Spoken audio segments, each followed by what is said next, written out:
Welcome once again to No Apology with Emilee and Chris. Thank you for spending a little bit of your day with us today. It's exciting because this is the Best Of program. Emilee and I are on vacation this week.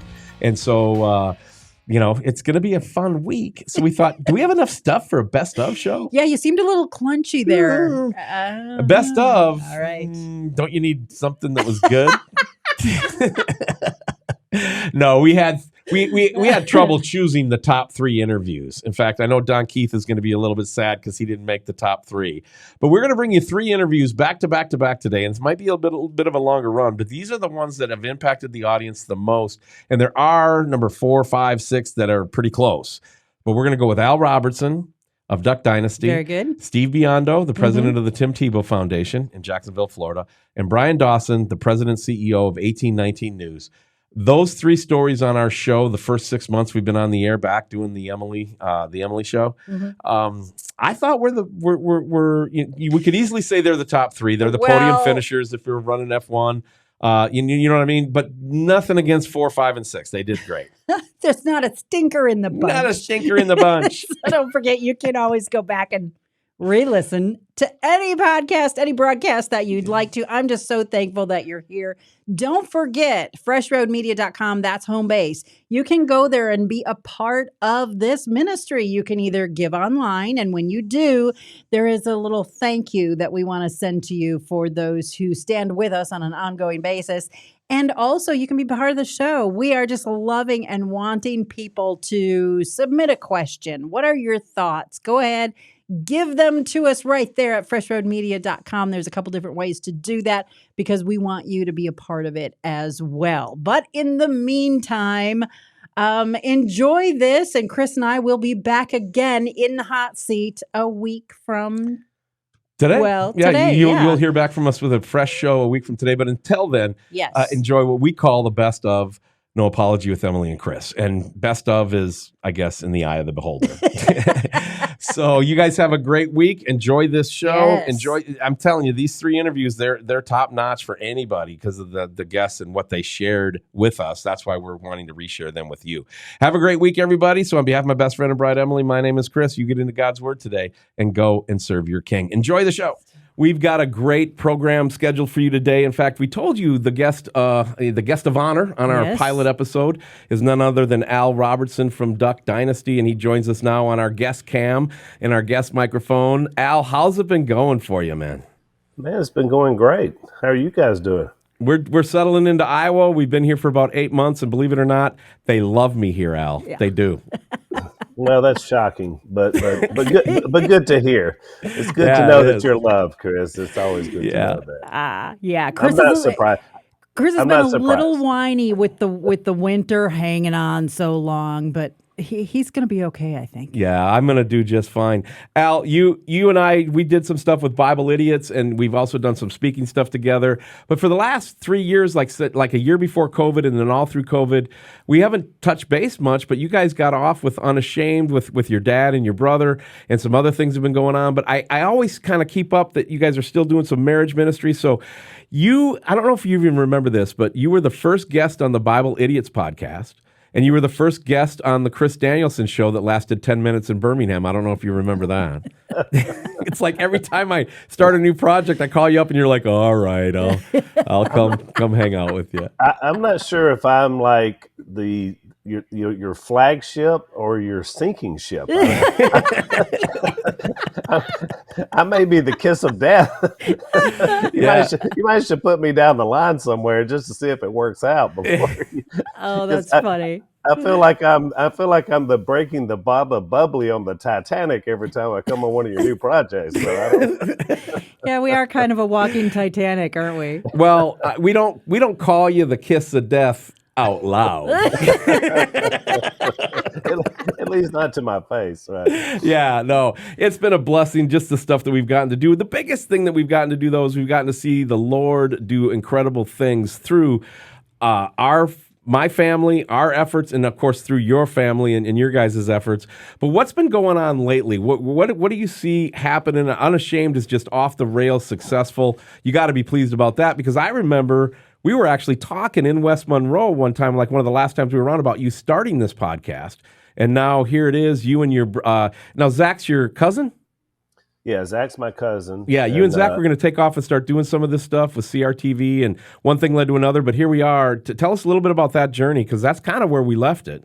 Yeah, I kind of feel like my story is a lot like yours and Emilee's story. You know, just kind of going where God leads us. And we were in full-time ministry. And of course, in the show, you know, Duck Dynasty comes along for the rest of the family, but not really for Lisa and I. And so, you know, we just kind of from that point forward, it just feels like we've been just kind of pinballing wherever God takes us. And so after the show ended, you know, nobody was really doing much of anything else. And, you know, I was kind of volunteering at the church. Lisa, by this time, we've written some books. And so we're doing some, you know, speaking, and we do some appearances, and we did some cruises. Actually, you and Emilee came along on a cruise with us, and we had a blast. That was a great time. Yeah, doing some marriage stuff. And so we just kind of, you know, okay, Lord, you know, we're not sure exactly what you have for us. I wasn't sure if I was going to settle back into a full-time work somewhere, because that's what I'd done, you know, for most of my life. Yeah. And then all of a sudden Zach calls and says, hey, at this time it was CRTV. He said, you know, they're interested in your dad doing a show, and it's a video blog. You know, it's a vlog format, and it's like these 10-minute videos. And I was like, well, okay. And so it was kind of like an inside joke as to who would have thought that Dad, out of all people, would be the first post Duck Dynasty person to have his own show. And yet that's exactly what happened. And so we started producing this little show, and you were on it, I think. I think we had you on an episode or two. Yeah, I was a guest, and I directed a couple of the first like segments. Like, do you remember when we were in Michigan and we went to some of those hunting lodge places? And I was, you know, being able to direct your dad was pretty awesome, you know. Yeah. Plus, I was his driver that weekend, and so I know what it's like to pull up to a red light and have people look over and see Phil Robertson sitting in the passenger seat of my car. That was pretty fun. And, you know, the concept was we just sort of literally followed Dad around with cameras, and wherever we were, in that case, we were in Michigan, you were with us, and we just kind of let him do his thing, and we would just let him preach the gospel and kind of just, you know, Phil being Phil. And so we actually did 800 episodes. I mean, wow. Over the course of 4 years.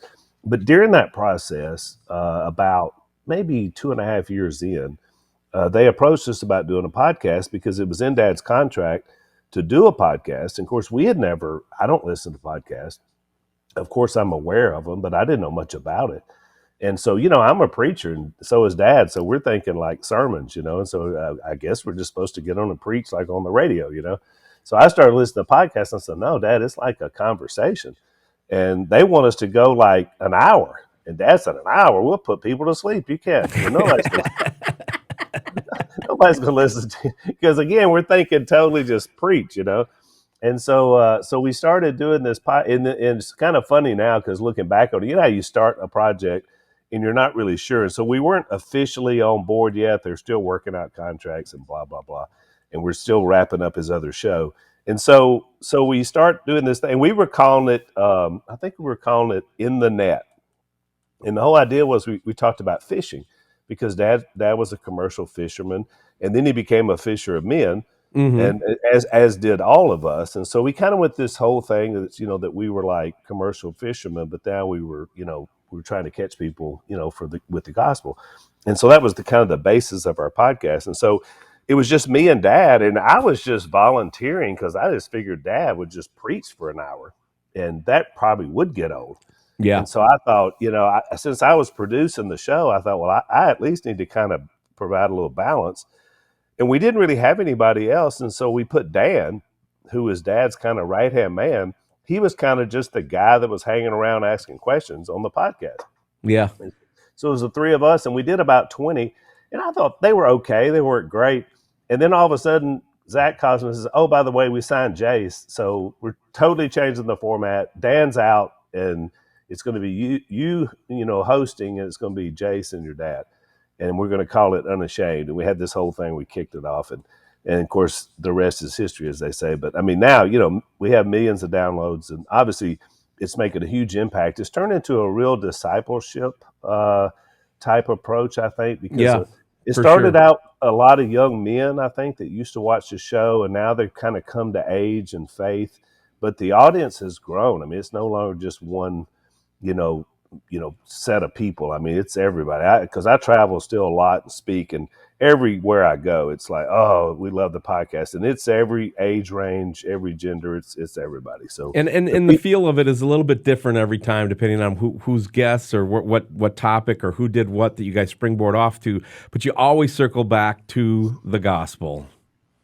Yeah, and it's basically just a Bible study. When Blaze, now CRTV merged with Blaze, which was Glenn Beck's group, and so now it's become Blaze TV. And so it's their platform, and they're political, they're like conservative political, but they said, we want something biblical. We got enough conservative political guys.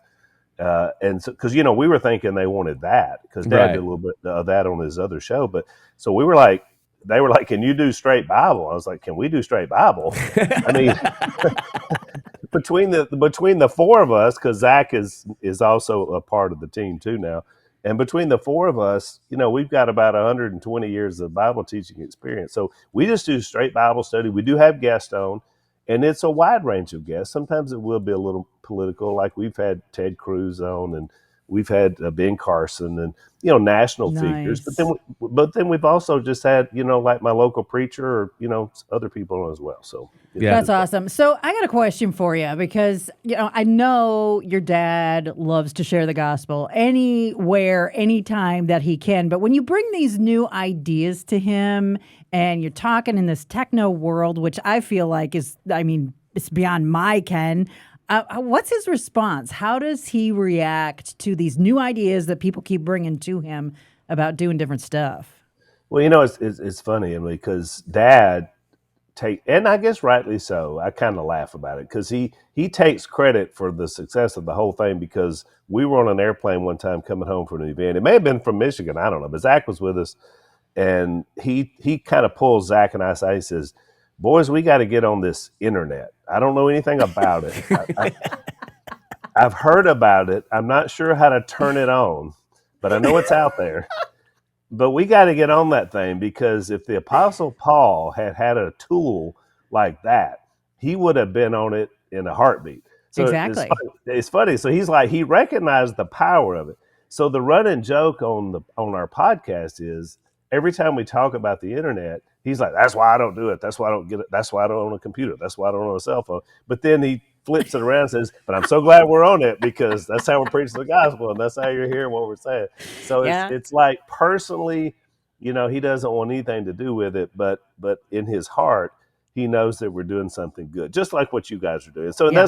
that's what we talk about. Look, there's always good and evil in potential in everything. And so we can take something, use it for good, or obviously the evil one can use it for bad. It's our Exactly. choice what to do. And the good thing about the internet is, you're not going to get shipwrecked, stranded on an island. You're not going to get bit by a snake by using it. So, yeah, there's some advantages there. What I wanted to make sure I got in, this is the only thing I was going to say about it, because it's what attracts me to the show. I love the name Unashamed, because both times I was with Phil when he was speaking, Romans 1:16 was his text. And every time we would talk about stuff, it would always come back to that, being unashamed. And Emilee and I have a testimony of your family where we got to see behind the scenes at a deep level.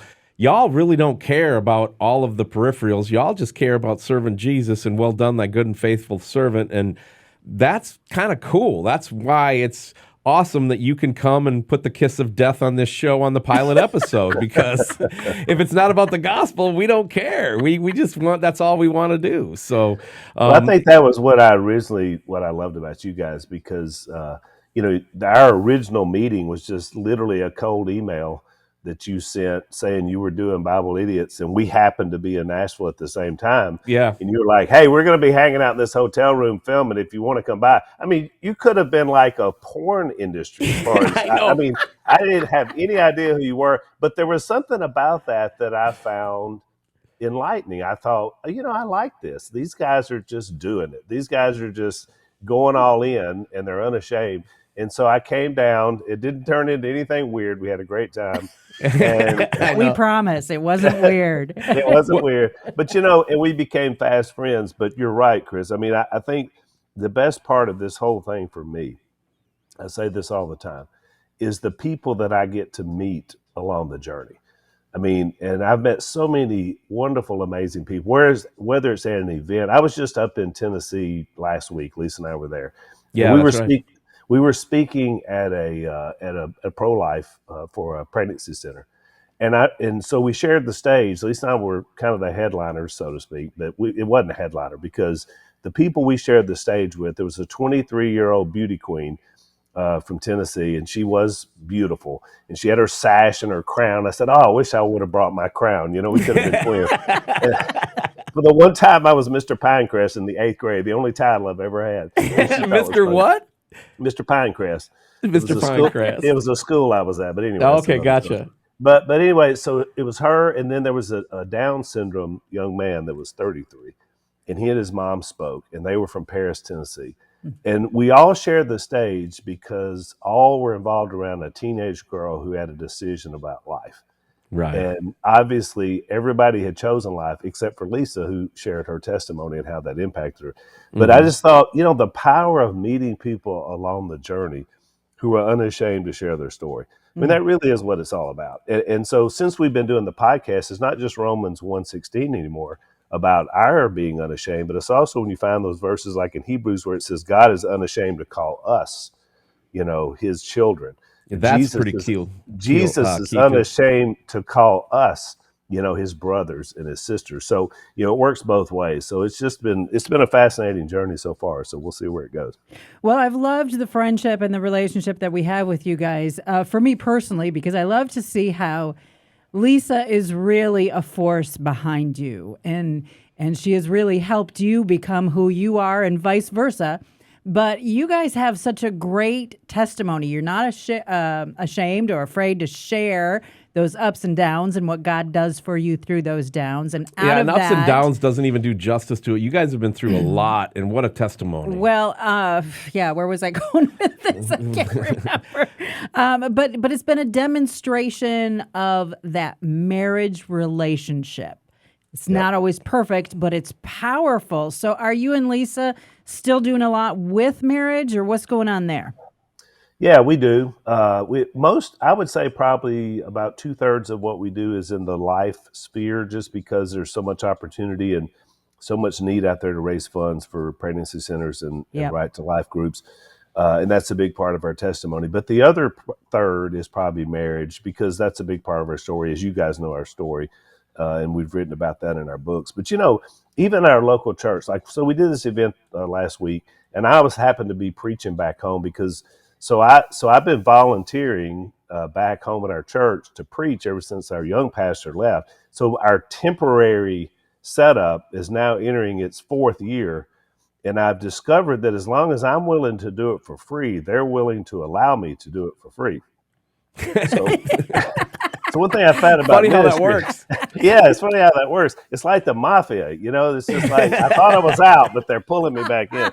So I had to preach back-to-back weeks. I told them I expected double pay, but I'm learning about math, Emilee. 2 times 0 is still 0. So right, exactly. Yeah, so what I found out. But anyway, so I woke up and I was thinking about this text, and I'm north of Memphis. We drove up there. And so we're driving back, and I had worked on my sermon. It was out of 1 Peter 4, and the text was so good. But I just felt like, the Holy Spirit was just pressing on my heart. I needed just like a mini testimony to just kind of pull that together.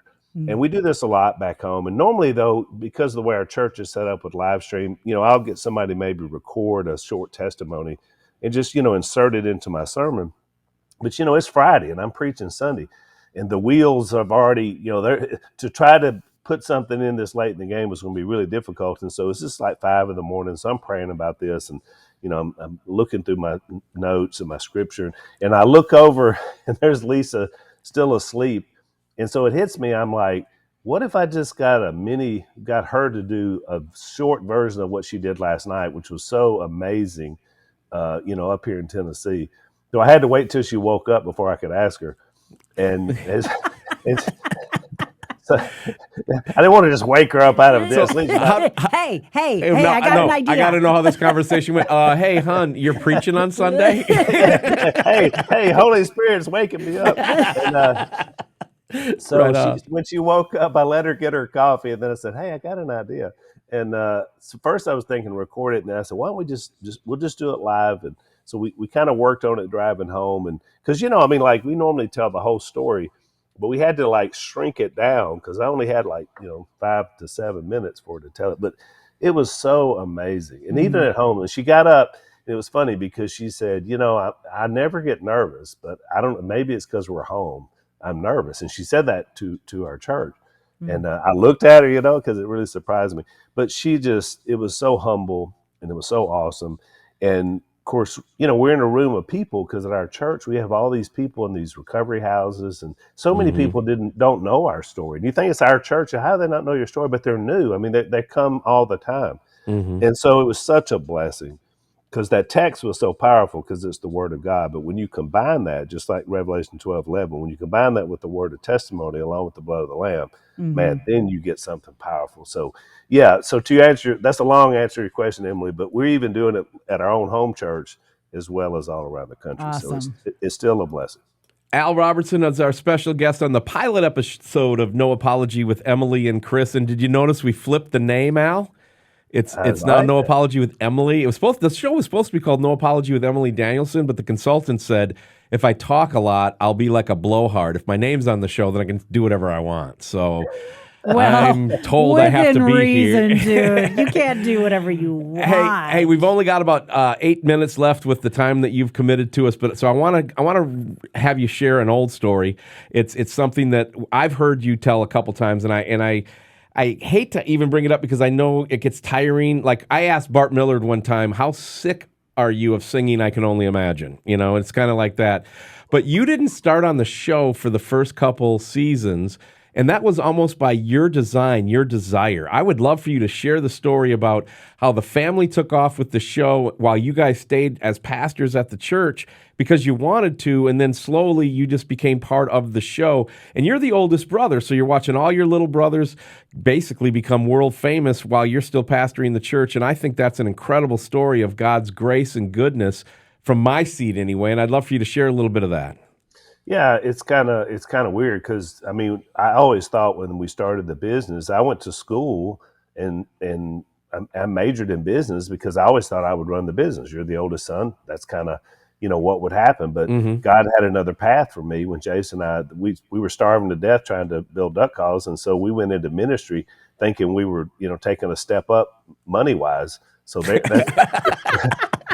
does that? That shows you how dumb we were. Well, I didn't know I was taking a bow of poverty, but I did. And, right on. So we were in full-time work, and so when Willie had this idea about the show, we had another show on the Outdoor Channel, right? And it was very successful. And since they were only filming, sporadically, Lisa and I were a part of the show because we were part of the family. So it focused on the business and hunting mostly. But so we were there and we were part of it. So we assumed when they did this new show, we would do the same thing, but that they come in and said, we're going to be filming 6 days a week. And, it's a full-time job. Well, all of them work for the business. We didn't. And so we would have had to have left, our work at the church. And so I just, I wasn't ready to do that. It took me quite a while to convince myself to go into the work. I sure wasn't just going to leave on the whim that maybe this might work. And so there's no guarantee that it's not going to be 6 episodes and then done, and then everybody's back to work, right? They only guaranteed like whatever it was. It probably one season's worth of shows, probably 10 episodes. And so you don't know that it's going to work. So it probably was into the second season before it was a bona fide hit, and so it was going to do well. And so by then, we're thinking, okay, well maybe, we should consider. And of course, by now the business is exploding because all these people that are watching the show are wanting to buy duck calls, and they're not duck hunters. They're like, 4-year-old girls wanting to buy a duck call. I know. I have a duck call. Emilee has a duck call. There you go. And when's the last time you took it duck hunting, Emilee? Never. Exactly. So everything. So it kind of lined up for that. But I tell you, I don't know if I've ever told you this, Chris. So at the end of season 3, the producers get together, and they're every season they're like, "Oh, is everybody happy?" Because by now it's a runaway smash, right? And so everybody wants everybody happy. They're in negotiations for a new contract. So now everything's kind of tentative, And so they had this meeting, with all the cast and all the family. And Mom, of all people, says, "Well, I'm not happy." Oh. And they're like, "Oh, Miss K," which is the last person you would ever expect to have a Right. problem with, right? And they're like, "Miss K, what is it?" She said, "Well, America and the world, they only think I have 3 sons, and I have 4 sons. And I want my oldest son to be on this show. And so you've got to make that happen if you want to make me happy." And they were like, "Well, he will be on the first episode next year." And is that when they came up with the wedding reenactment? Was at that meeting, at that casting That was meeting? at that casting meeting. And so that birthed the idea of it was called "Till Duck Do Us Part." And it is still to this day the highest rated cable television reality show ever. Over 12 million viewers that night. Cool. Still the highest rated ever. And I told Willie, speaking of christening, I said, and that was my debut, Lisa and I said, if you'd have got me on the show at the beginning, there's no telling where this thing could have gone. Because obviously they were looking for a beardless Robertson. Lisa says I'm the best looking Robertson, which I appreciate. But if you look at a picture of our family, the bar is very low. Well, if size in there, it's even lower. So. That's right. Not very hard. Yeah. So you actually had to stay beardless, because you started branding yourself as Beardless Bro. Because we were together one time and it was hunting season and you were growing it out like you are now, but you told me you're like, I got to shave because I got this thing coming up or something. I don't remember how that went down, but it's the same reason why they had to keep theirs long as I had to keep mine off. And of course, to be honest with you, Chris, the reason I grow one now, and of course Lisa allows it. She doesn't like me having a beard at all. Yeah. But she allows the short one. And the reason I grow it is because I've gained some weight in my post-Duck Dynasty years, and I'm not sure how many chins are under this beard. Yeah, and that's what I got going on right here. Exactly. I'm kind of afraid to look. And so, until I'm ready to take a look, we're just going to keep it like it is. Well, I remember Jay shaved 3 or 4 years ago and broke the internet because he shaved. Yeah. If I shave, I'm going to break the scale because I'm immediately going to gain 50 pounds if I shave my beard off. So if a beard makes me look slimmer, are you good with that? Are you? I got to say it's got to go both ways. No, not really. No. Well, I could do it. I could. Al, I thank you so much for being part of another pilot episode, and we're hoping that this one goes. This is kind of Emilee's baby. It's her show. I'm so happy to partner alongside her to be a part of this. But what we're going to try to do is we're going to try to share Christian living and Bible apologetics with no apology. So the name of the show is No Apology with Emilee and Chris.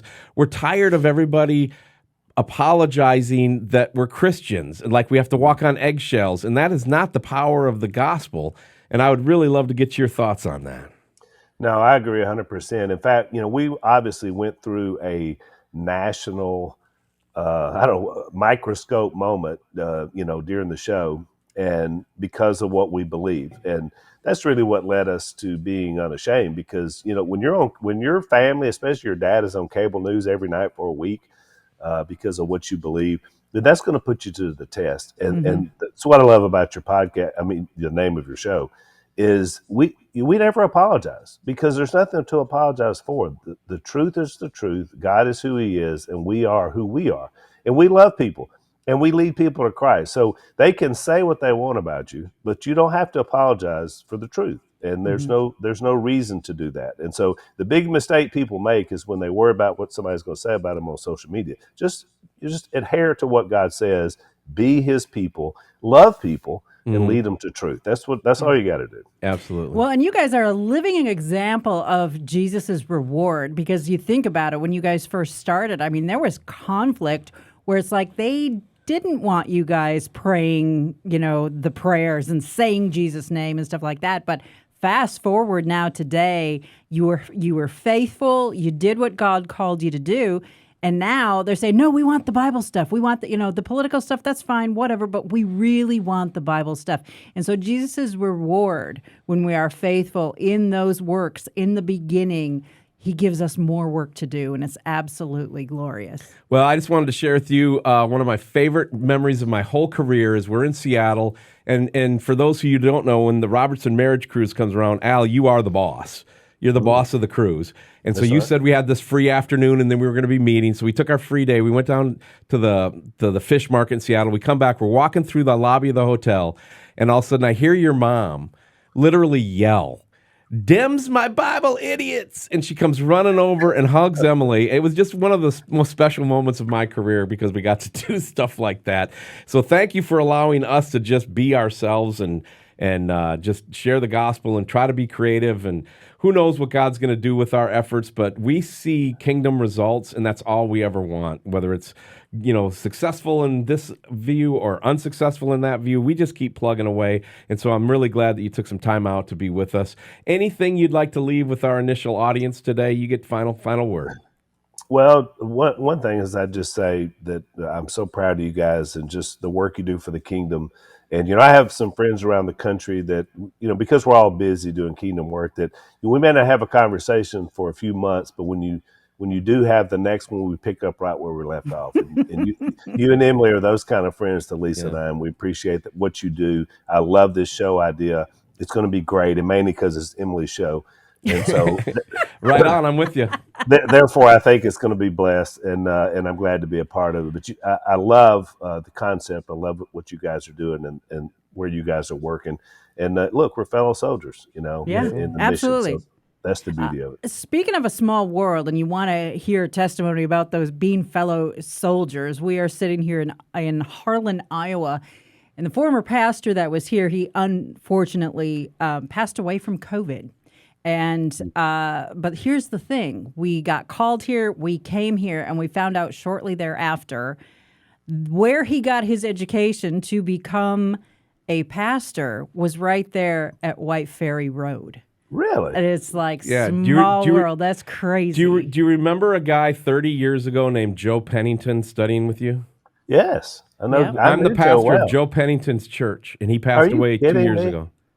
Well, I knew that I had heard he had passed away, but I had no idea it was a connection to where you guys were. Yeah. It's small world. I mean, Joe Pennington studied with you guys 30 years ago. Yeah. And then he died, and then we became the pastor of the church a year and a half after so the church he planted I'm now the senior pastor of.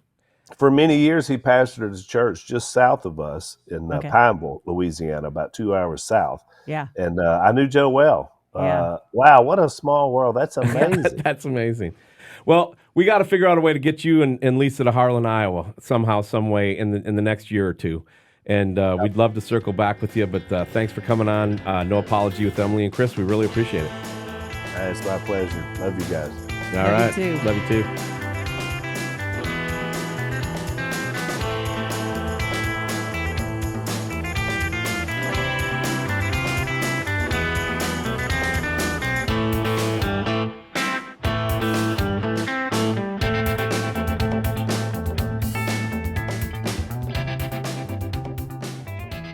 Our special guest is a very special friend. If you have the friend in your life that you've been serving Jesus alongside, and you just find yourself praying for them all the time because they're doing stuff all over the globe, and then you kind of think, well, maybe they're praying for me at the same time. Well, my friend like that is Steve Biondo, and Steve joins us live from Jacksonville, Florida. Hey, Steve, glad you could make it. Chris, Emilee, great to see you guys. Always. Always. Now, we started this show. I said, you know what? Al Robertson and Steve Biondo will be our first two guests because they always are. You're always our first guest. Well, Al was on 3 months ago now, and we just finally got a time where you can join us. I'm really excited to have you on the show today, bud. Thank you, man. So good to be here. Can't wait to chat a little bit. Well, first of all, I got to ask, because we have not talked face-to-face like this in a long time, and I haven't asked you this in years, but do you get any feedback about the Bible Idiots movie? Because if you go to Amazon, I listed everybody who was in the movie, like Al Robertson and Jim Daly, and, just alphabetical, because how do you rank them? I mean, they're all interviewed. Erwin Lutzer. But Steve Biondo's first. So if you go to Amazon and search Bible Idiots, it'll say directed by Chris Danielson, starring Steve Biondo. Yeah, like the only place on earth where those words are ever used. Yeah. Right on. Well, you enjoyed being part of the project still? I loved it. And, people who pick it up, it's kind of the friends in our circle of life will see it. They might Google me or for some reason they get it, and 100%. This is 100% of the time. So it's several conversations where folks go, "That movie so inspired me to get more serious about me developing my ability to defend Scripture, to defend the gospel." So it really challenges people to go deeper into their apologetic. And a lot of folks have said, "You know what? I didn't know those things. I didn't know that these were the truths about the scripture. You know, Mm-hmm. what the number of books, the way it's defensible, the archaeological evidence, the historical evidence, the prophetic evidence. They don't even think in those terms. So it really turned Yeah. out to be, for the folks who have spent the time with it, like a stimulus to go deeper, to get smarter, and to develop their own ability to defend the faith as well as God's word. Yeah, I have always felt like I wanted it to change hundreds of thousands of lives, and God said, "No, we're going to have thousands lives changed, and that's Yeah. fine." And never, Yeah. but the concept was there, and it really made an impact. Yeah. Well, here's the thing about the project, because it was very collaborative. We had so many people involved, and that's what happens. Iron sharpens iron, right? And so we Yeah. learned a lot of things. And I mean, there's some things, Steve, that you said in that movie, and as Chris and I are going over it and editing, you hear those things, 100 times in the editing process. Biondoisms. There Another are word. several Another word. Biondoisms. I can't hear the term Masoretic text and not think of you. But that's Right. a story for later in the show. No, but there's another term, cartoon Jesus. Yes. I mean, Chris's congregation knows what cartoon Jesus means now. It's just a term that we've carried with us. You said it and explained it, and it's stuck, and it's so helpful. And so that's kind of the way it is, when you come together and you work collaboratively with the body. Yes, I said that word rightly. Collaboratively. With the body. She's a professional broadcaster. But now Chris was saying how when he thinks of you, he just thinks of that person that's praying for you, and he's praying for you, and you're praying for him, whatever. But when I think of you, I think of, this is a guy where Christianity has impacted like every single aspect of your life. Because as we got to know you, I mean, it's like your physical workouts, the food that you eat, the things that you do, the things you consume, the work that you do, the play that you do, the way you move through life with your wife even. It's like everything is centered around, every aspect of your life is centered around Christ. Talk to us a little bit about that. Man, thank you so much. It's very humbling, actually, to be seen in that light. My wife and I really, we've lived a great life. We've been 41 years married together, still on our honeymoon. Nice. So you're thinking it's going to last. It's going to last. It's going to last. I'm kind of hooked on her. Like the phrase that we use to remind ourselves, because we all need these memory hooks, right? Mm-hmm. The things that, we got it, from just studying together. But the idea of being Christ exalting. So in all that we do, to be Christ exalting, physically, spiritually, mentally, emotionally, socially, be Christ exalting. Be Christ exalting when we're driving down the highway and there's this guy in front of me driving slow in the left lane.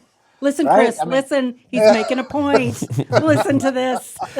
It's when we can be in those smallest, simplest places of life, when we can remember to put Jesus on display in our thoughts and our words. That guy's not going to hear me, but I am going to be heard. And so in those little places where it's where we can really craft our relationship with Jesus Christ.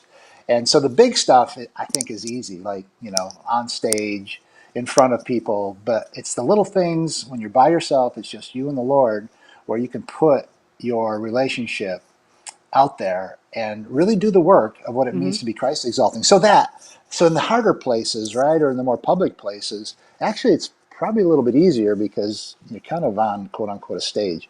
So that's been kind of the secret sauce, is to remember to be Christ exalting in my thoughts and my words and my deeds.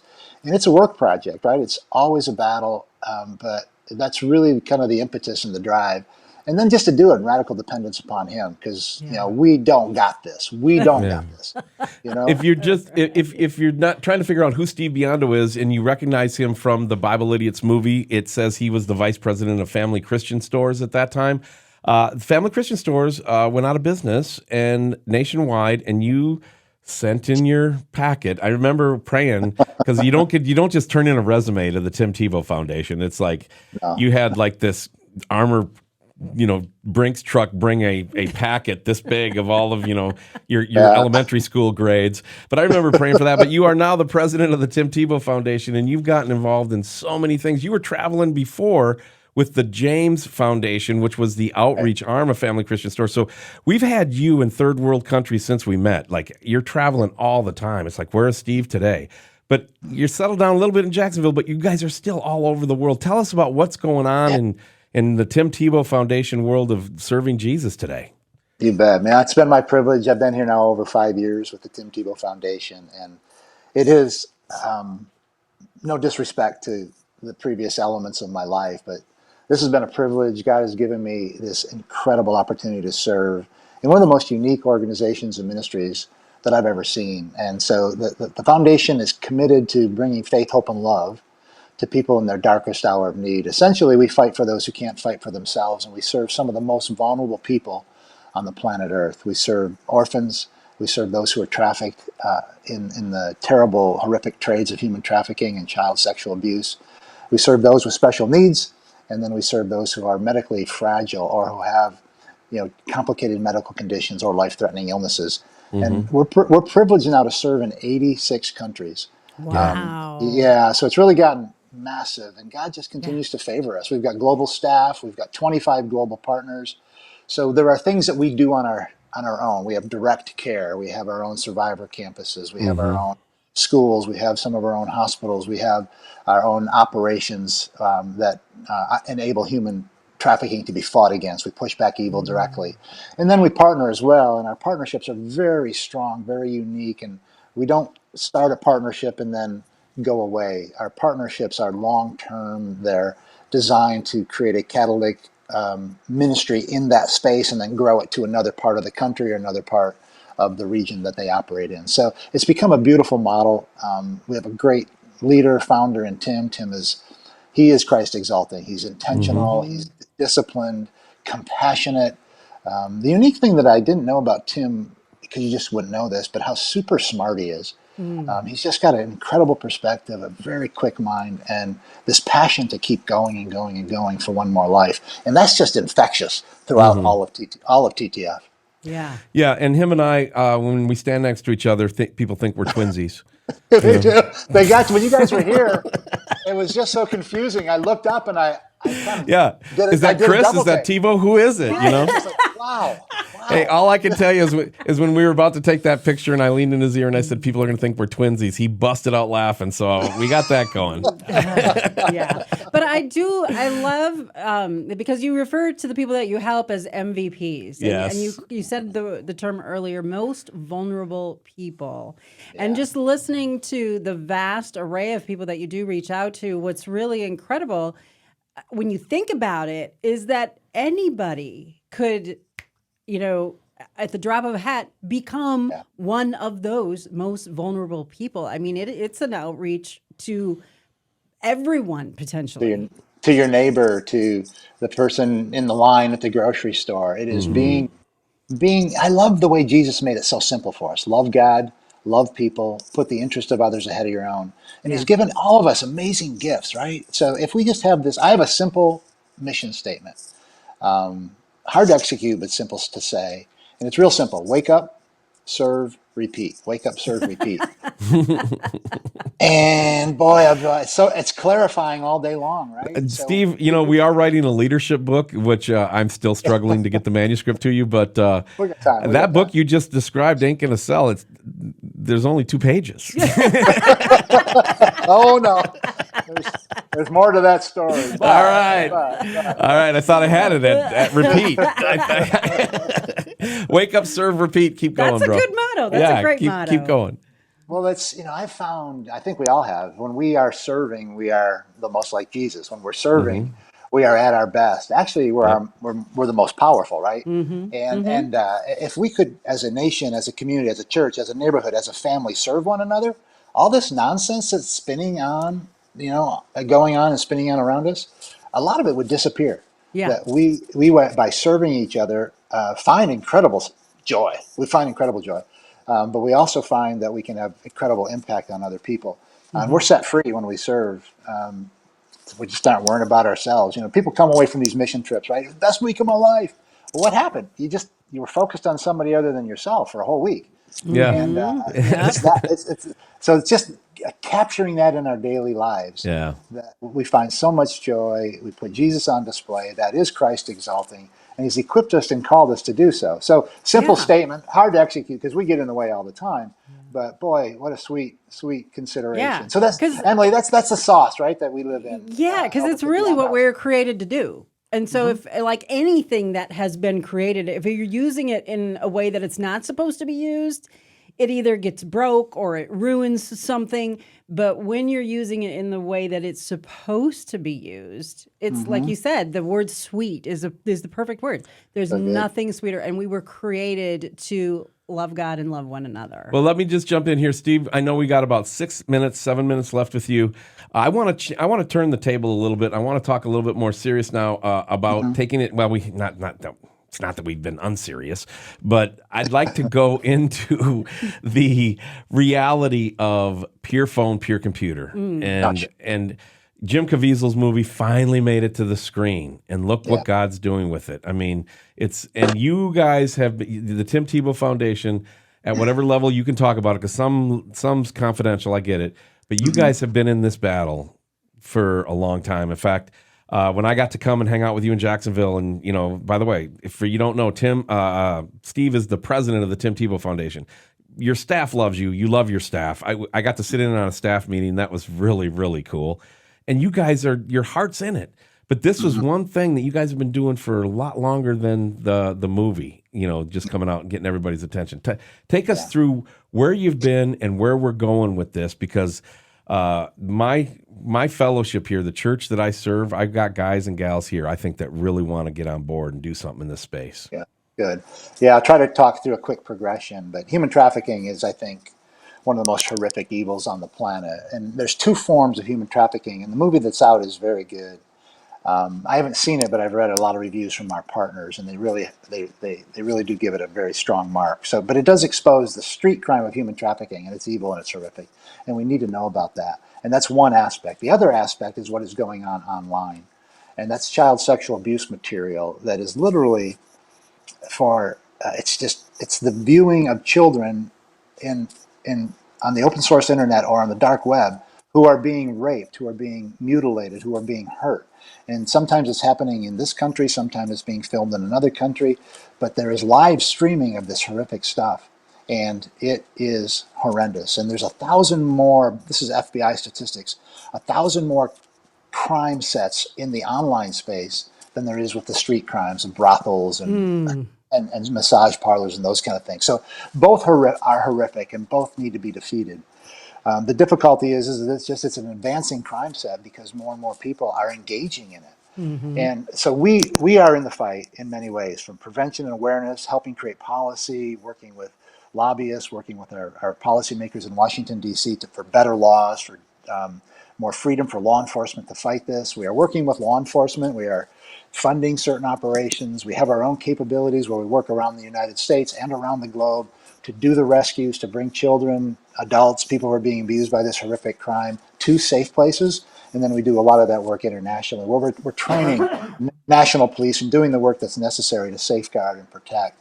And then we have a whole army of people that have joined us, people who help fuel what we do. There's givers. And then we have our own aftercare. So we do have our capability both in the United States and abroad that is doing survivor care, that is helping with the restoration of these precious lives, both those who are trafficked on the street and those who are victims of the crime called online sexual exploitation materials, or CSAM. Yeah. And that's what we're tackling with the pure phone, pure computer, because Let me if you hit can that cut real down quick. on the need, Yeah. And so pornography drives a lot of what's going on, especially in the online space.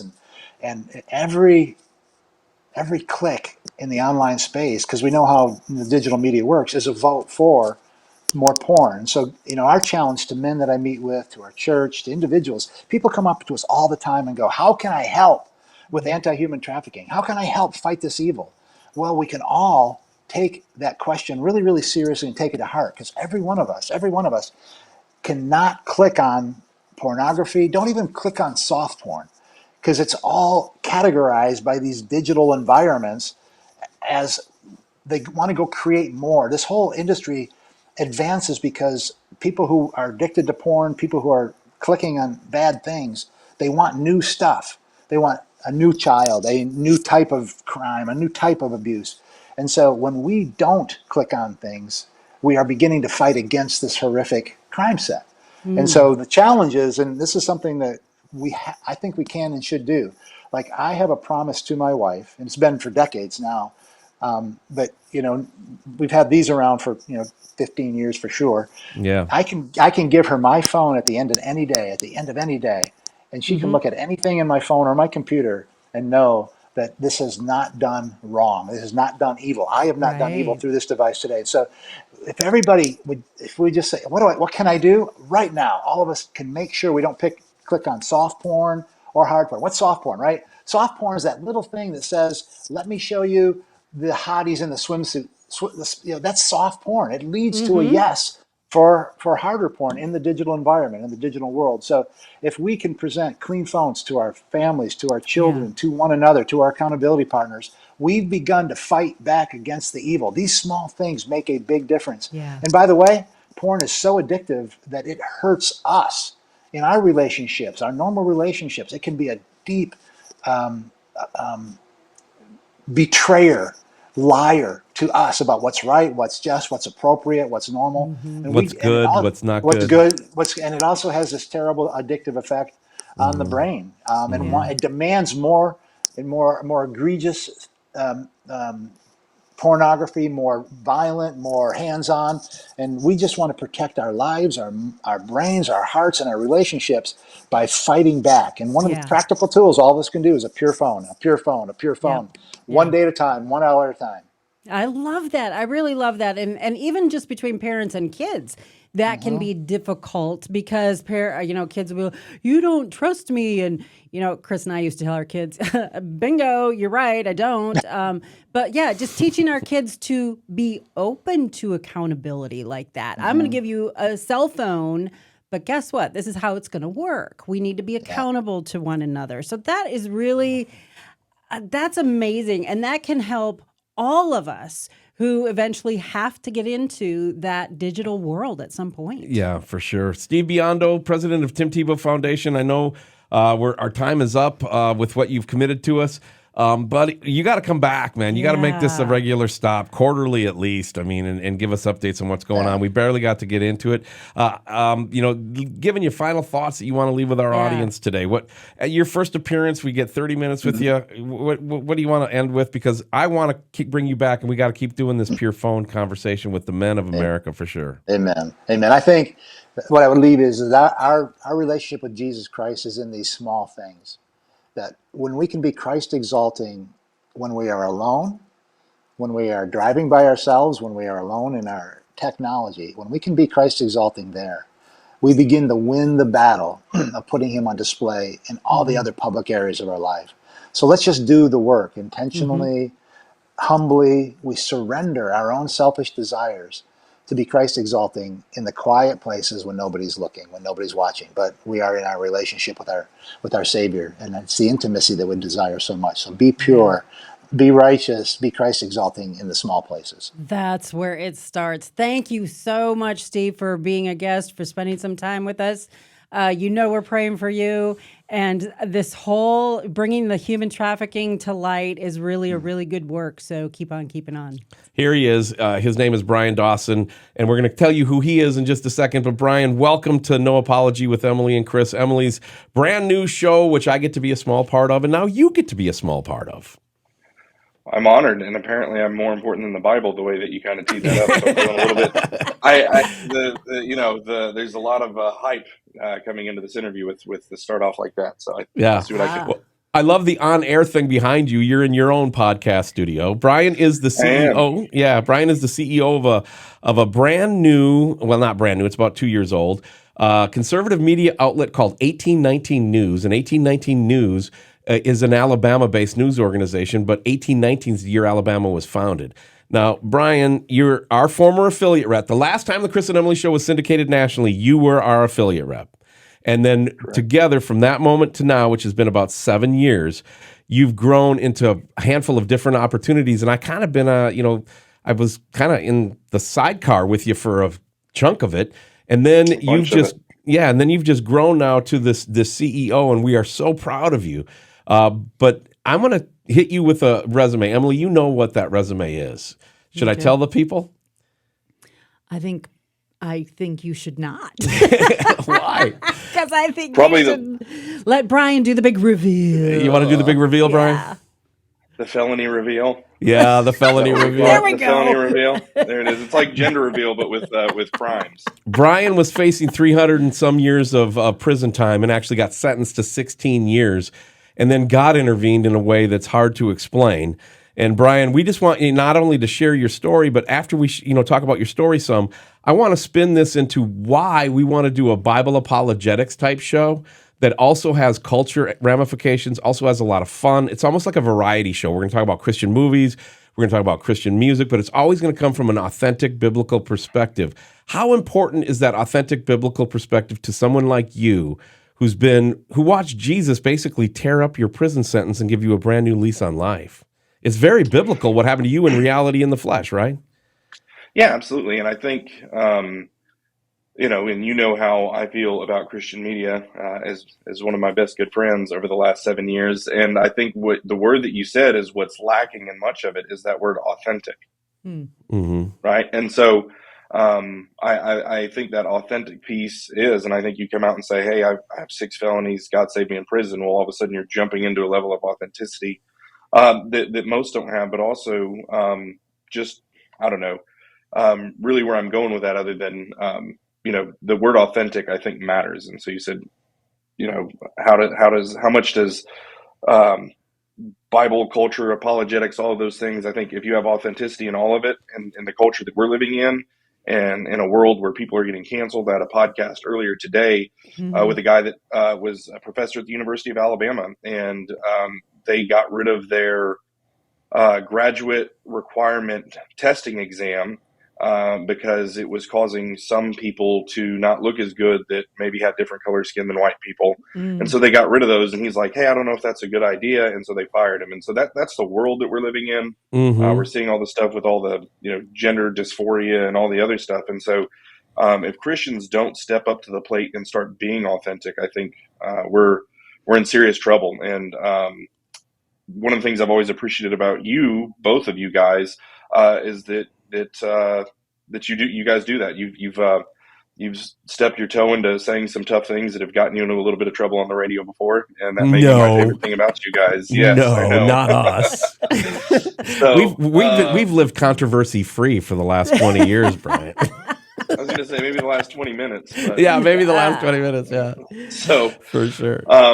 But yeah. But as far as my story goes, happy to share it. I'll try and keep it down. I can do a 3-hour version or a 20-minute version. We're good with the 3-hour version. My favorite version is the hour and 15-minute version, which you've taken down to 20 minutes. But needless to say, you can't tell on camera, but Bryan, you're kind of a big dude. And the one that caught my attention when we first met was I learned that Dog the Bounty Hunter turned down the opportunity to go to Colorado Springs and try to bring in Bryan Dawson. He said he didn't want to mess with you. And you beat a man to an inch of his life. I mean, you had all this backstory. Tell us when it started. In the 20-minute version, it's hard to go all the way back to a child, but man, you were living through it and God changed your life. And that's what's so amazing to me. Where do you want to start on this journey, Bryan? Yeah, I'll start in administrative segregation, solitary confinement, and I'll clarify too. And so, Dog the Bounty Hunter was already in Colorado Springs, and so I was where he was, and supposedly I was armed and dangerous, and my threat level was such that he, who is also a felon who can't carry firearms, he has a paintball gun that uses pepper spray bubbles that come out of the paintball gun. So anyway, I always want to clarify why he couldn't come after me. It makes me sound way too cool when Dog the Bounty Hunter didn't want to come after you, but it's true. It is true. It is true. So yeah, when I was 23 years old, I was sitting in the El Paso County Criminal Justice Center, which is the county jail in Colorado Springs, Colorado. I was facing 384 years in prison for attempted murder, aggravated robbery, and extortion. And so here I am. How does white suburban Bryan go from white suburban to 6-time felon facing 384 years in prison where Dog the Bounty Hunter doesn't want to go after you. And so, I'll back up to childhood and kind of do the Forrest Gump, where we come from childhood to administrative segregation and then forward. Yeah, because in the end, we end with you being CEO of an up and coming powerful media opportunity. Let's just still call it doing... an empire, okay? Let's hear about the backstory of the new Glenn Beck, Bryan Dawson. Yes, there you go. There All right, hit it. The not Mormon Glenn Beck. All right, so I was born in Colorado Springs, Colorado. You guys, it's an interesting another tie-in that we have. Is you guys and the Robertsons and my family and the Robertsons. My dad grew up in West Monroe, Louisiana. Mm-hmm. The only people more poor than the Dawsons in West Monroe, Louisiana was the Robertsons, right? And my dad Right. grew up with Phil Robertson. He is a West Monroe, Louisiana swamp redneck. That's my dad. Mm-hmm. Mm-hmm. And my mom was the daughter of a state senator. And they had no business being together. My dad got my mom pregnant, so they had me. And I always say that's my pedigree, is the Louisiana redneck mixed with the state senator, and you put those two things together and you get this. And so that was this. I like that. That was how I came into the world. And my parents got divorced when I was 2. Courts put me with my mom, which they tend to do, just knee-jerk reaction. And it was a very poor choice to put me with my mom this go round. And every circumstance and every situation is different. But if they would have been doing their job, I don't think they would have done that. And my mom was had a lot of issues, and she did the best she could. But at the end of the day, it was not really a healthy environment for my brother and I to be in. And so from basically 0 to 10, I was living with my mom. She was an alcoholic. I had multiple stepdads. I used to watch her get, abused by her husbands. It just wasn't good. And, that affected me. And I always say kind of 0 to 10 are what they call formative years in childhood. And a lot of the things that children need to form well, I was lacking. And so I had a lot of issues, not to get all Freudian, but, I had issues from that time period. And so when I was 10, I ended up moving in with my dad. There was a lot more structure there. My dad was very much the get up at 4:30, go to work, put a roof over your head, put food on the table. We ate dinner as a family, had structure. It was good, but he, even to this day, is not a believer. And so, there was still some things that were missing, but it was good. And I'm very grateful for that time that I had with my dad. Mm-hmm. That showed me kind of what normal life looked like and everything. But I still had those issues from 0 to 10 with my mom. I was never comfortable in my own skin, but when I began to drink, when I was 14 years old, I started to drink alcohol, and that feeling went away of not being comfortable in my own skin. And so I began to party all the time, and I would drink to the point of blacking out. When I was 16, I got my driver's license and made a fake ID. I was very creative type, and so made a fake ID. I was the life of the party, all those type of things. And so drinking turned into drugs. Drugs started with marijuana, then gotten into experimenting with other things. And I ended up getting in a big fight with my dad at the beginning of my senior year. And he made me quit football and go to rehab, or quit football and go live with your mom in Colorado. And I was living in Wichita, Kansas at the time. And worth noting, I think, in this is it kind of, and it'll circle back around, the issues that I had, the reason I drank is because I wasn't comfortable in my own skin. Mm-hmm. And not being comfortable in my own skin always made me awkward with the opposite sex. And so, there was this, I think it's exemplified best with this girl in 8th grade. I was madly in love with her. I asked her to 8th grade graduation dance. We went. Afterwards, I professed my undying love to her and told her I wanted her to be my girlfriend. I said she gave me the Heisman and put me in the friend zone. And that was pretty much it. My relationship. By the way, that didn't look like forward. A stiff arm. It looked like you were showing us your earbud case, just so you know, on camera. There you go. Right. But she was giving you the highs. There you go. There you go. There it is. There it is. All right, and, 8th grade. Keep going. Yeah. So, and then that ended up basically being where I stayed with all girls, and that didn't do wonders for my self-esteem either. And so, whatever. You'll see why that comes up here in a little bit. But anyway. Yeah, so that was me, and so I moved to Colorado the beginning of my senior year. My brother was driving a drug dealer around. It's like driving Miss Daisy, but it's driving the drug dealer. And he would drive him around, and they would do deliveries, and I would sit in the back seat, and I would watch this guy who was, all the men wanted to be him, all the girls wanted to be with him, right? He had tremendous respect. Yep. The ladies liked him. He had stacks of money. I'm like, good grief, is there anything this man doesn't have? And so I wanted to be like him. And so I began And to you're sell how drugs old for now? him. You're a senior in high school, 17? I was 17. Yep. I was Okay, got 17, it. about to be 18 when that happened. And so I wanted to be him. And so I began working for him, and I started selling weed. Next, you know, I started doing cocaine, realized real quick, you can't do cocaine and selling weed. So I started selling cocaine. Turns out what makes me really good at, you know, being a CEO that acquires capital for a media company made me really good at what I was doing then, selling drugs. And, you know, within a few years, I was pushing lots and lots of drugs for cartels in Colorado Springs. And, yeah. And so I got arrested multiple times in that stage of my life. And then towards the end, one of the times I got arrested, was I was running a motorcycle theft ring. We'd stolen a bunch of crotch rocket style motorcycles that we had in storage units that we were trading to Mexican nationals that were coming across the border, and they'd fill up covered trailers with these motorcycles we were stealing. They would take them across the border where they weren't stolen anymore, and they would do whatever with them, and they would trade me drugs for it. And so that thing got busted up, and people got arrested, and they went around pointing out all the storage units. And so that came to a screeching halt, and I got arrested. But I went to county jail, and they give you a thing called a discovery that tells you all the evidence that the state has against you. So it lists all the people that told on you. And I'm like, I'm thinking I'm getting punked. I'm like, they're really giving me this list? And well, it turns out they have to. And so I end up bonding out and going and finding these people that told on me and beating them up. And one of them I beat nearly within an inch of his life. And that is where the attempted murder, aggravated robbery, and extortion case came from. So, but I think it's worth kind of telling, you know, so what happened, I found out this guy told on me, went, knocked on his door. He opened the door, walked into his house. And I said, you know, why'd you tell me? I didn't tell on you. I didn't tell on you. And so I actually had a taser and began to tase him, started to beat him up. And he continued to say, you know, he didn't tell on me. A guy I was with actually hit him in the head with a blackjack, and blood went everywhere. We thought he was dead. And that was it. And left there, told his brother who was there that he needed to pay me the money that he was owed. Otherwise, I was going to be back and do the same thing to him. And we stole a bunch of stuff out of the house when we left. And there's where you get your attempted murder, aggravated robbery, and extortion charges. And so they put me in county jail. I'm thinking I'm going to do the rest of my life in prison. So I've got to be this tough guy. I've got to be this, you know, bad dude. And so I start clicking up with some of the gangs and stuff in there. I didn't join any gangs, but I was kind of a hang around.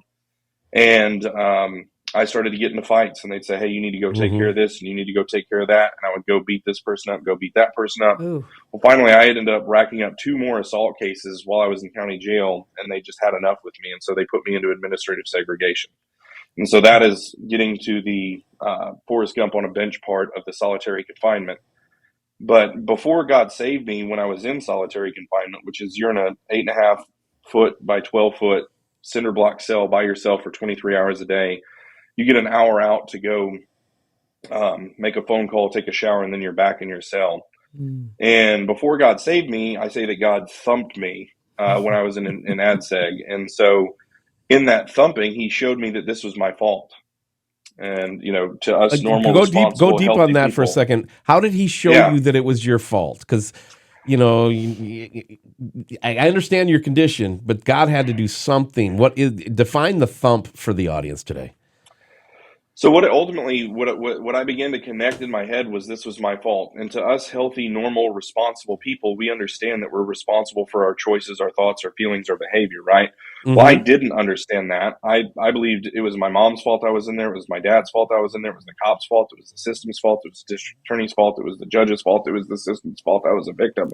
Why couldn't anyone see it, right? And I really believed that.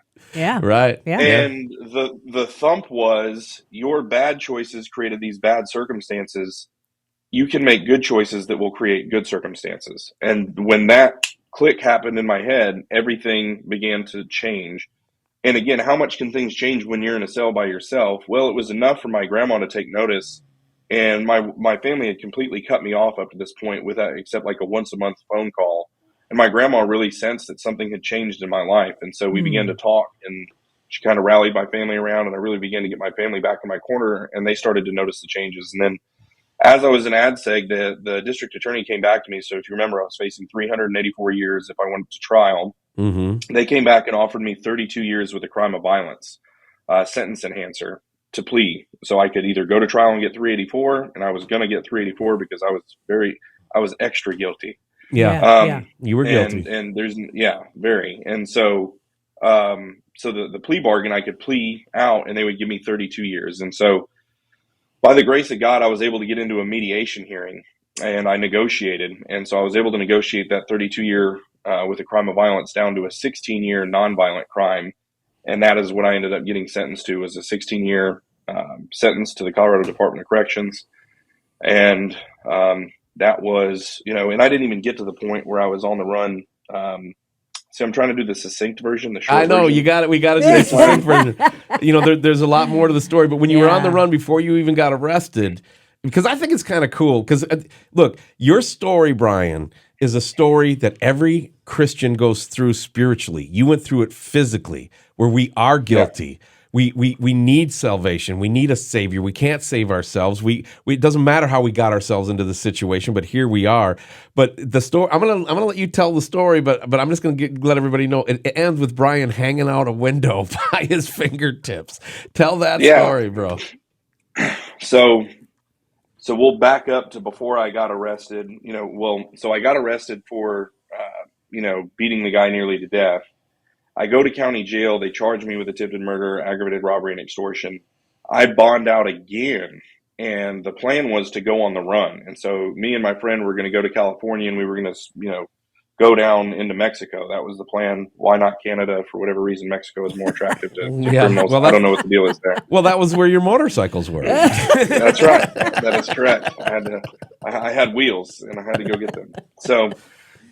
But that ended up not working out. And while I was still hanging around Colorado Springs, I missed my court date. And so now all the Fugitive Task Force, Crime Reduction Unit, bounty hunters were all after me. And thus the dog, the bounty hunter scenario. Right. And so they surround a couple places that I was at and I got away. I'd get away. And so, I ended up hiding and they would get into the house and they wouldn't find me. I mean, just crazy. That happened on 2 separate occasions. And so I ended up becoming one of the most wanted criminals in Colorado Springs, if not the most wanted criminal in Colorado Springs. And they finally get me at this apartment complex. I'm in a 3rd-story apartment. I call it my safe house, but that's where I was before we were going to go to California down in Mexico. I'm on the 3rd story, and this is June 19th, 2007. I wake up at like 3 in the afternoon. I'm not a healthy, responsible individual. I woke up at 3 in the afternoon. And I smoked some weed and I was watching the Chappelle Show cooking bratwurst. I know it's weird, the details, but that's what I was doing. Yeah, those details stick with you. They do. When any trauma situation, it just pops in your memory every time. And I love the picture painting. I love that. Yes. So. Yep. Bratwurst, Chappelle, weed, Bryan, 3 in the afternoon. That's right. There it is. And so I go and look out the window and I see the front end of a cop car. And so I'm like, okay, the gig is up. They're here. And I started hearing boom, boom, boom, Colorado Springs police open up. And they kick in the door, but it wasn't my door. So they were like 4 or 5 apartments down the hallway kicking in doors because they didn't know which one I was in. And so I had a recliner in there, and the recliner was wider than the window. And the guy that I was supposed to go to California and Mexico with, a guy named Spider, he showed me how to tie a nylon rope to the bottom of this recliner. And every 18 inches, there was a double knot so I could climb down. And so if this situation happened, see, I was prepared. I was like a 6-time felon Boy Scout, essentially. Yeah. I didn't have a Swiss Army knife. I had a meth pipe. That was about it. Yeah. But, so I kicked the screen out of the window. I wrapped the rope around my hand and jumped from the 3rd story. And then I'm hanging from the 3rd story. And what I didn't know is there was a surveillance van in that parking lot behind the apartment building. And 50 or 60 cops come swarming from around each side of the building with guns drawn. And that was it. And they said, get on the ground, except they were saying some choice words that I wouldn't say on this here Christian media podcast. Thank you. To me about getting, getting on the ground. And so I ended up, grabbing the rope, unwrapping my hand and dropping 3 stories and hit the ground. And they put their knee in my back and put the cuffs on me. And that was it. That was June 19th, 2007. Well, let's get ahead a little bit. You are convicted. You now go to prison. You're facing 16 years, but you did not serve even close to that. And there's some miracles that happen, including going back to your 8th grade girlfriend. So let's pick it up from there. Yeah. So I end up going to Walsenburg, Colorado is the first prison I go to. And the first person I meet there, a guy comes up to me. He's big guy, even bigger than me. And he's got a Semper Fi tattoo on his arm. And he says, "Hi, my name's Charles Frederick and I'm a Christian. This is a faith pod." I said, "What is a faith pod?" And he says, "Well, we do discipleship and worship in the morning and stuff." And I'm like, "I don't even know what these words mean." And I said, "Look, man, we can be friends. You obviously look like you know your way around the joint, but, you can leave the Jesus stuff at the door." And so he just shakes his head and he says, "Okay." And he just becomes my friend. And over the course of the next year, he begins to just plant gospel seeds in the conversations as opportunity allowed. He didn't browbeat me, and he provided for me. You get in there and you got your, a couple pairs of underwear, your green suit, a cup and a spoon. That's it. And so he gave me soups, he gave me, sweats, he gave me coffee, things like that. And then just became my friend. And again, dropped gospel seeds as time would allow. He ended up getting shipped to another prison. I bounced around and ended up going to a couple other prisons. And then we both ended up at Sterling Correctional Facility together. And I walk out on the yard and boom, there's Charles, picked up right where we left off with him planting gospel seeds. He gets me into some faith-based programs, one of which was that is ultimately where I got saved, was the Truth Project with Dr. Del Tackett, which is just absolutely incredible. If you That's haven't awesome. been through, We are Dr. 9 Del weeks. Tackett. We are 9 episodes through in my church here in Iowa with a small group, just kind of going through it.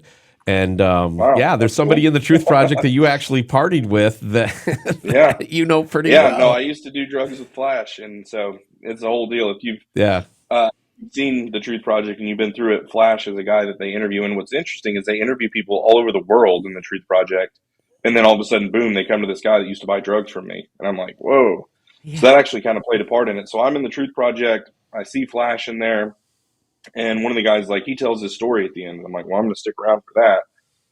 Well, I'm in there and I'm arguing with these guys, though, because, there's some mega truth claims that are coming from Dr. Del Tackett and these guys at my table. And I'm like, look, man, you guys are stupid if you believe this, right? And I said that and I almost got in a fight with these guys. And just because they were Christians didn't mean they weren't convicts. You know what I mean? And I'm going to tell them they're stupid if they believe this.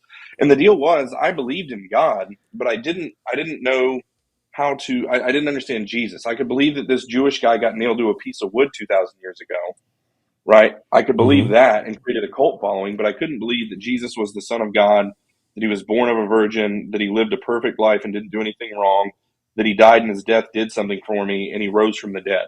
Those were my issues with the Christian faith, and turns out they're pretty paramount in it. Well, at least you picked the big ones. Yeah. So, almost like you were calling those other convicts Bible idiots, right? Years, 16 years. So I'm going back to my cell after that night, and we're in the education building. We're walking over back to the units where we live. And Charles just says, "Look, Bryan, why don't you give him a chance?" And for whatever reason, again, I understand God's sovereignty, so I know the reason. That was it. I've been told that a million times. Why don't you give him a chance? Why don't you give him a chance? And I went back to my cell and prayed that night. Again, I believed in God. I prayed. I was agnostic. I just didn't understand the Jesus piece.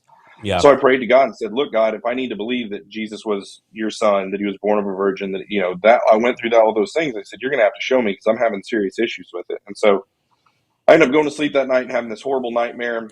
I've fallen off a cliff in my sleep, and I wake up in cold sweats like I'm falling, and I look at my clock, and in my cell, the clock says 3:16. It was the only thing I could see in my cell was the clock. And the only Bible verse I've ever known my entire life is John 3:16, which was the answer to my question. And so I ended up, that was Sunday morning at 3:16 in the morning. I ended up getting up, going to Christian services, is what they call church there. You got to be politically correct.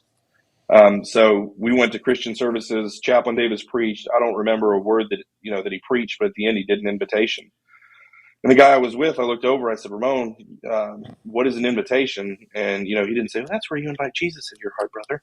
He said, "Look, man, if you've got something hindering your relationship with God, you can go down there and pray with that man about it." And he just stepped out of the way because he knew God was moving. And so I go down to the front. Chaplain Davis grabs my hand, puts his other hand on my shoulder and says, "Look, Mr. Dawson, how can I pray for you?" I said, "Look, chap, I'm not here to make any decisions. I would just ask you to pray that God would soften my heart so the truth can come in, because I can tell he's working on me and I'm fighting with everything I have." And so he prays for me, and we finish praying, and I look up in his face and he's just got tears pouring down his face.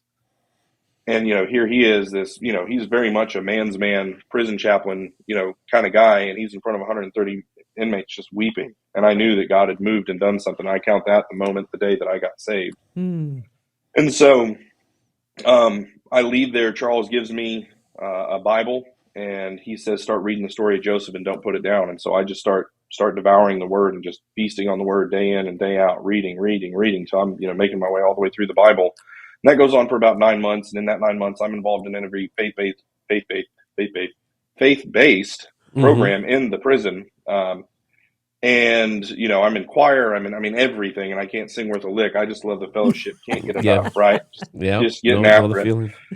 Yeah, and so then about 9 months in, all my friends have pen pals, and I'm like, man, God, I wish I had a pen pal. And so I call my mom. She's running a Facebook page for me, and she reaches out to a bunch of different girls from my past. Nothing. I can't take any more rejection. And I said, look, God, if you want me to have a pen pal, you're going to do it. And so I just let it be.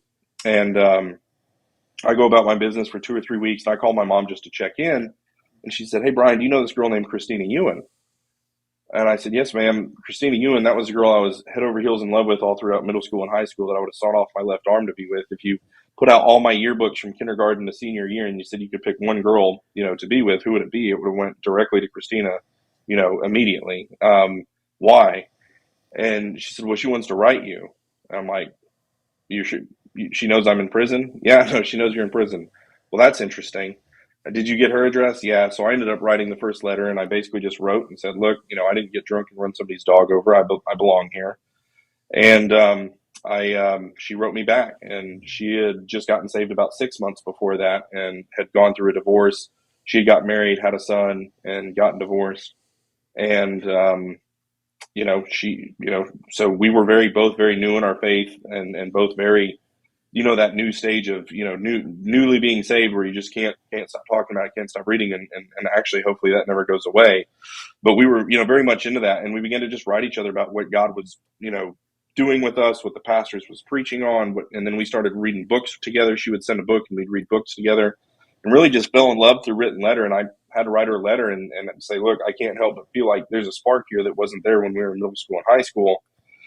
And I snail mailed it out to her, and I'm waiting for the response, which is, in this text message email world we live in, that snail mail waiting on the girl that's rejected you your whole life to reject you again.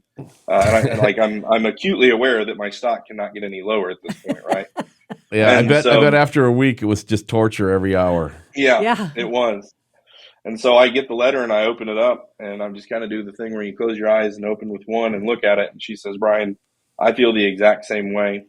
I know that God wants me to be with you, whether you get out in 10 days or 10 years, I'm going to be here waiting. And I was just floored.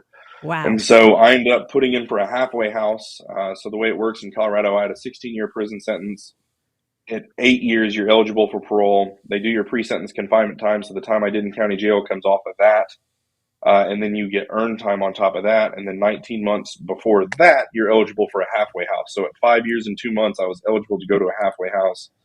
Put in for Pier 1, which is the most intense behavior modification program of its kind in the country.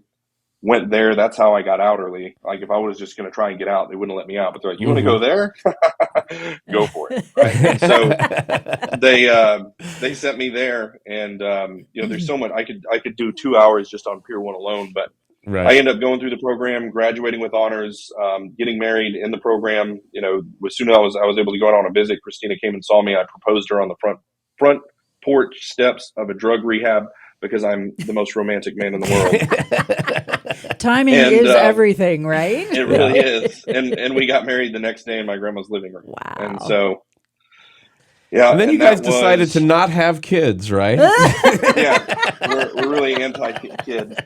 So, no, we were blessed. I was blessed when we got married. She already had a son, and he is a wonderful young man. Chris has had the privilege of meeting him. He knows. Yeah. And he's Brennan, he's amazing. He's probably going to be an athletic superstar. The kid's amazing. Yeah. And not only athletic, but also smart, respectful. I say he brings honor to our home. So when you look at the scriptures and it talks about his son. Even when he was like 11, how old is he now? He's 13. 13. Even when he was like 9, 10, and even going into 11, we would be talking and you'd be like, you were just blown away by the level of depth of questions he would ask when you guys would be driving around to baseball games or football games. And, again. And you Special guys kid. decided not to have any other kids other than Brennan, right? just 6 more so far. Just 6 more so far. That's we're right. thinking if we get to 36? 20, Is that we what might you set said? it off. It's So like It's a Wonderful Life. Do you ever feel like that lead character in It's a Wonderful Life when everything's just going bad? It's like, why do we have all these kids? every Thanksgiving we have turkey and we hear about Bryan new child coming. Yes, you know, and that's true. That's true. You know, you when we first met and started hanging out, is Grace your third? Grace is our first that we had together. First, okay, and then Reagan. Yep. And then who was the baby when we first met? The third one. I think Abigail. Abigail. That's right. That's right. And then Charles was And born. so it's right? interesting. Yeah, and then Charles is named after Charles, right? The one that led me to the Lord in prison, planting the gospel seeds in my life. Yep. And then Emily, and then Rebecca. But what's interesting, and Charles is the one that pointed this out when he came out here to visit. He noticed we were doing it. We didn't even do it intentionally. So you have Brennan, but then the girls, it started with Gracie. So Grace, Reagan, Abigail, Charles, Emily. It spells Grace if you go down. Nice. Mhm. Wow. And so when we were done with Grace, everyone's like, wow, you spell Grace. Are you guys done? I said, no, I think we're going to spell propitiation next. Well, Bryan Dawson's our special guest. He's the CEO of 1819 News, which is an Alabama-based conservative media platform. And we have been praying for that and cheering that on, even been a part of it for a while in certain ways. And so we're always excited about your success. Bryan, you have now 7 children, and I would love for you to explain your position, because hearing it from me saying, hey, I got a friend who feels this way and is living this way, versus you saying it, is that you guys really want God to close the womb, not you, and you believe that children are such a blessing from God that you won't stop until God stops you, I guess. Isn't it? I know can you tell me the actual way you phrase that? Yeah, no, I mean, you hit the nail on the head, and it was even a touch more eloquent than even I could put. But I think it's ultimately, Psalm 127, Psalm 128, children are a heritage, they're a gift from the Lord, their heritage. Blessed is the man whose quiver is full. It says there are the arrows in the hands of a mighty warrior. Blessed is the man whose quiver is full. And so we take that very literally. If you're at war, and we are in this culture that we're in a culture of death that hates children. I believe that we're at war, and so I want more arrows, not less, in my quiver. And we have friends who can't have children. We have friends who their womb is not open. And if God closes the womb, or if Christina gets into some type of a pregnancy that's kind of like, but up to this point, it's been smooth sailing. Every baby's been happy and healthy. Praise the Lord. Every delivery's been very, very easy. Praise the Lord. So we've had no scares or anything like that. So we really just believe that they're a blessing. And we homeschool, as you guys did, and we just think that that's a huge blessing to be able to watch them and train them and see them just grow in their love of the Lord. And so that's And it's a great witness to other people around you as well. One of my favorite, it's just a moment in time. Every once in a while, people will just have this moment in time that they'll just never forget. And nothing in particular really happens. It's just a moment, But one of those moments for me was you had come to the church that Chris was pastoring when we were in Alabama, and you were sharing your testimony and so on. And I look over at Christina, and she's sitting there, and I don't know how many kids you had at the time or with you on that day. They had 4. They had 4. They had Brennan, and then they had the 3 girls. Okay. And Abigail was a baby at the time. Yeah, she has the baby that she's like literally holding right up next to her in front. Then she's got another child like laying over her lap portion. And then she's got another child that's like tucked under her arm, like under her wing, And then she's got her legs are crossed, and she's got another child, how you like give them that pony ride on your foot. One of them is sitting on her foot. And she's just like bouncing up and down. She's literally a pile of children with just like this head that's sticking out on top. And I remember looking at it, and just, it was a blessing, and just seen that. Yeah. And I Yep. love that verse. That's a verse that I like to share with people who do have, another child or even a grandchild, that these children are referred to as, in the Bible, a quiver, or an arrow in your quiver. I mean, everyone knows if you're a hunter or you're a warrior, the more arrows you got, the better off you are. And our society has really moved away from that. So I'm really thankful that you're not just out there speaking and telling people, but you're actually living the fact. You're investing in the fact that there's value in having all those children. So here's my question for you. It's so taking common. you kind of a while to get there. I don't care. I had to tell that story. right, Yeah, that's I've fine. been long-winded. That's fine, but I'm sitting here on pins and needles. What's the question? What's the question? What's the question? See, now you interrupted me. All right. Totally forgot Here's the question. her question. Everybody, Emilee Danielson, go. The question is, when you do encounter people who, they might say something, or they have a view where it's like, don't have any more kids than what you can take care of, or, there's an option if you don't want to have kids. How do you talk to people in that? Because that's part of our culture right now. We live in a culture where children are a problem. They're kind of in the way. They make your life lesser. How do you respond to people, or how do you witness to people in that realm when it comes to the value of children in their life? Yeah, that's a fabulous question. And so when we were at the between 3, 4, 5 stage, people thought that they could influence us to not have more. And so there was a lot more of that. And once you hit 6, people have they throw in the towel. They're like, we're not going to stop them. Right. But, I think the biggest thing that we can do is to be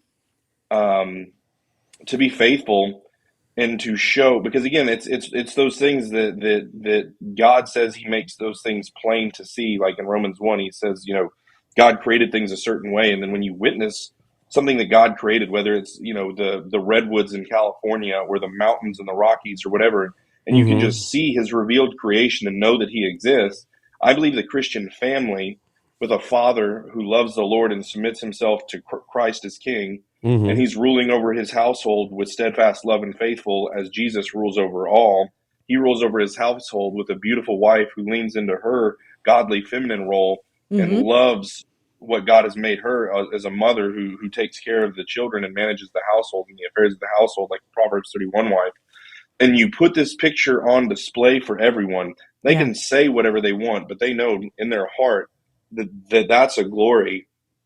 And that you can't argue with that. Right. You can't deny. You can't deny the evidence that's right in front of you. It's kind of like the Robertsons. They talk about the fact that they believe that their prayer at the end of the show over dinner, over breaking bread together as a family, was some psychologist told Willie, who told Al, who told me, or something like that, that subconsciously attracted everybody to the show, because we all want that kind of family. It's almost like a human picture of the great feast in Jerusalem we're all going to be a part of as brothers and sisters and as actual family under Jesus Christ. And a lot of us don't have families like that. We wish we did. And so what you're saying is people look at you guys and they see you guys and they say, they can say whatever they want, but they know in their heart that that's a picture of beauty, is what you're saying. Yeah. Absolutely. And again, even as imperfect as we are and as flawed as we are, they can see the faithfulness and the attempt at obedience and what God does with those imperfect attempts at faithfulness, right? With the glory that He can create through it. I think another example, I've got a friend, Curtis Bowers, who's made the Agenda movies and stuff. Really great guy. I think he's got 10 or 11 kids. And he's in prison ministry, and they go in and they sing. They make albums and stuff together, and they go and they'll be in ADSEG where I used to be, and they'll just start singing as a family, and you can start to hear the inmates weeping because they're looking out and they see this family, this Christian family, they're singing, praising Jesus together, and they just know, right? It's undeniable. Yeah. Yep. And the great thing is what a witness as far as the difference one person can make. I mean, looking at your life growing up, there was, dysfunction. Things were broken. Things were they were outside of what God's plan is for the family. But one person in an extremely unlikely situation, God can reach down and touch and turn things so completely around and on their head that within that same person, the next generation is operating completely different within the boundaries of what God has designed and in the blessings that come from living in that way. Mm-hmm. Yeah. Yeah. And No, it final is. thought. I mean, Go ahead. Go ahead.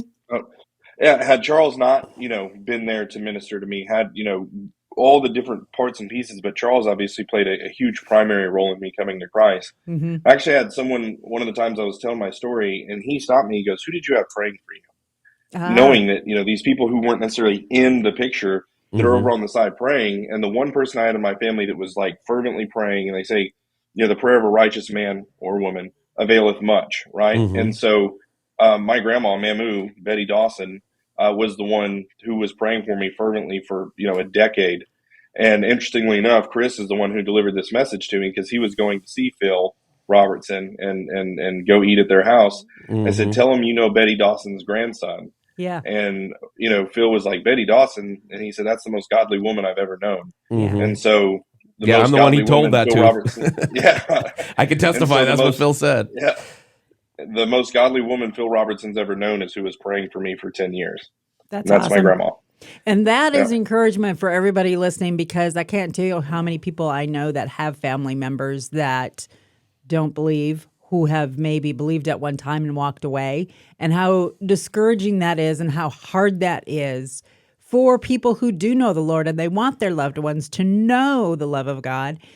And so just hearing your story, that grandma praying and all these people praying that you don't even know, prayers are effective. Don't give up. Keep praying, because God loves us and he has the perfect ability to do whatever it takes. So thank you so much for that encouragement. Bryan, are there any final thoughts you want to leave with us today? And you could start with, thanks for coming on the show and making my wife cry. Appreciate that. Yeah. I make people cry. Sometimes you're making people cry all the time, bro. Yeah. Yeah. So I want to. It's time for final thoughts, but in the final thoughts, I'd really love for you to share a little bit about the media journey. I know we only have about 5 more minutes left, Max, because I know your schedule's tight. But the media journey. I mean, your story through media is amazing, and I've gotten to be a big part of it. The last 7 years, and here you are. You find yourself as the CEO of an upstart media company in Alabama, and that's not your only option. I mean, there's a lot of people that want Bryan Dawson to be on their team, but yet this is what God has you doing. Tell us that in your final thoughts with us today, bud. Sure. Super short version. I got to Alabama and I didn't know the difference between a radio station and a radio network. I had no idea. And the guy that hired me at USA Radio Networks hired you at USA Radio Networks, right? Doc. Mm-hmm. And so I was going to church with him, and he said, "Hey man, I think you would do great. I don't really have the resources to train you. I'm going to give you a quick 101 in my living room about radio syndication. But here's the software that says, who the decision makers are. Here's the products that you offer those decision makers. You'll figure it out." Boom. And I did. It was back my parents sink or swim, and I swam. Yeah. And I helped them take their their radio news product that was offered to AM news talk stations. It was 5 minutes. Sounded like it was done on a Casio keyboard in the 80s, because it was. Shorten it up to a 2-minute to offer to FM music stations. And as you guys know, FM music stations have these things called human beings listening. And so it turns out that's valuable when you're selling advertising. So it was a huge thing, growing their news product to a completely different audience and marketed it. And they never would have thought to do that. So that was a big home run early in my career that garnered the attention of a gentleman by the name of Lee Habib, who was the guy who created Laura Ingram's radio show. And he had moved on from Laura's show.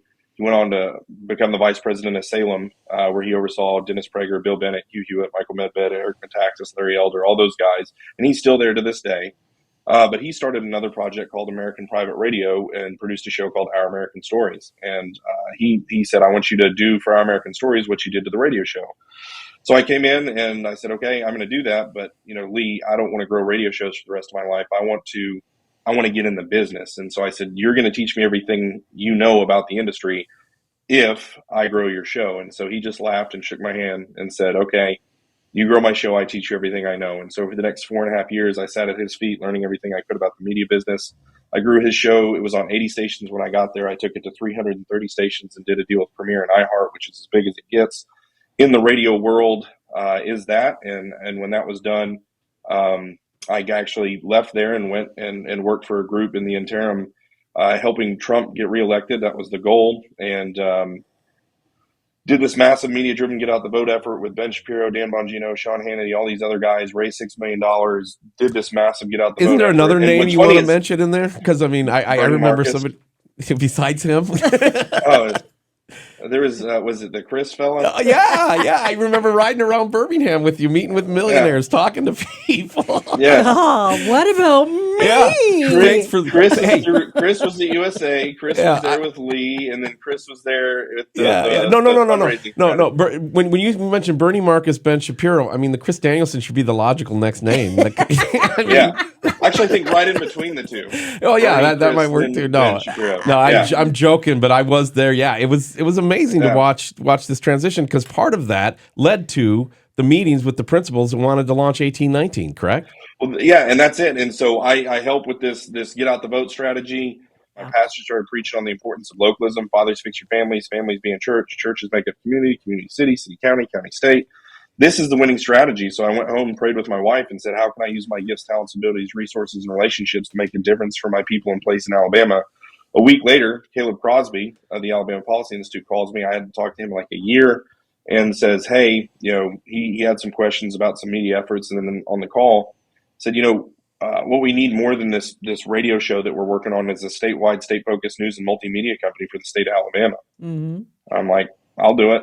And so that was it. And that was the impetus. And I wrote out mission, vision, plan, budget, and we got to work, and we created 1819 News to be a statewide, state-focused news and multimedia empire for the state of Alabama. And how's that going, by the way? Version as I can get. It's going well. Good. And the thing I love about 1819 News is it is, like you said, you talk, they cover all those stories that are relevant. And what's relevant for Alabama is really relevant for the rest of the nation as well.